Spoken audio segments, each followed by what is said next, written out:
ዩኒፎርም ያመጣለታል። ሃንኮክ መጀመሪያ አይሆንም ሲለው ሬይ ግን ያሳምነዋል። ሃንኮክ ባስኬትቦል እየተጫወተ ኳሷ ከእስር ቤቱ ግቢ ውጪ ትወጣለች። ሃንኮክም ዘሎ ኳሱን ለማምጣት ይወጣል።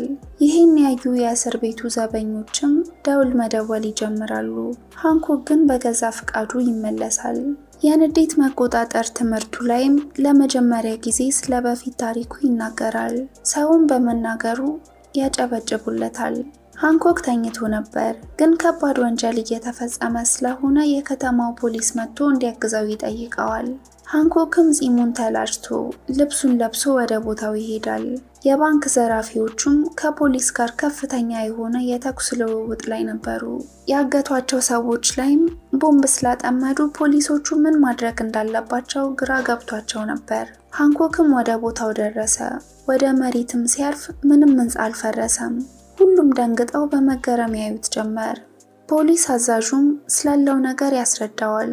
ሃንኮክም ወደ ቦታው ይሄድና የተጎዳች የፖሊስ አባል በመኪና ከልሎ ያድናታል። ሃንኮክ አጋቾቹን በሙሉ ያስወግዳቸው ጀመር። መጨረሻ ላይ የቀረው ዘራፊ ግን የቦምብ መቆጣጠሪያው እሱ ጋር እንዳለና ከገደለው እጁ እንደሚላቀቅ ቦምቡ እንደሚፈነዳ ይነግረዋል። ሃንኮክንም ይሰድበዋል። ስድቡ ሃንኮክ በጣም ስላናደደው የመብራት ብረት ያነሳና እጁን ይቆርጠዋል።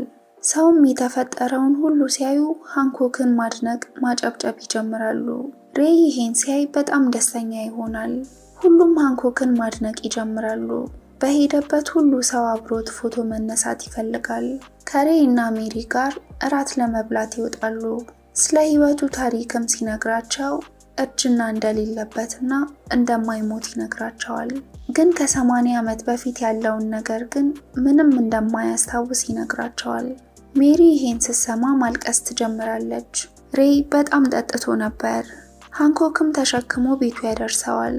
ሬይ የሃንኮክን እጅ ይዞ ትልቅ ነገር ትሰራለህ ይለዋል። ሃንኮክም በንግግሩ ተገርሞ ወደ ታችኛው ክፍል ይወርዳል። ከሜሪ ጋር ወሬ ይጀምራል። ቀስ በቀስ ይቀራረቡና ይሳሳማሉ። ሜሪ ትደነግጥና ሃንኮክን ትወረውረዋለች። ሃንኮክ ሜሪ እንደሱ ሱፐር ሄሮ እንደሆነች ይረዳል። ከቤተሰቧ እንዲርቅ ታስጠነቅቀውና ይለያያሉ። ጠዋት ሬይ ቤት ውስጥ የፈረሰ ግድግዳ ሲያይ ደንግጦ ምን እንደተፈጠረ ሜሪን ይጠይቃታል። እሷም ሃንኮክ ሲያስነጥስ ነው እንደዚህ ሆነው ትለዋለች። ሃንኮክ ወደ ቤታቸው ይመጣል። እናም ሜሪን ሊወጋት ይሞክራል። በእንጨት ይመታታል፣ ግን ምንም አትሆንም። ከየት እንደመጡ ካልነገረችው እውነቱን ለሬይ እንደሚያጋልጥ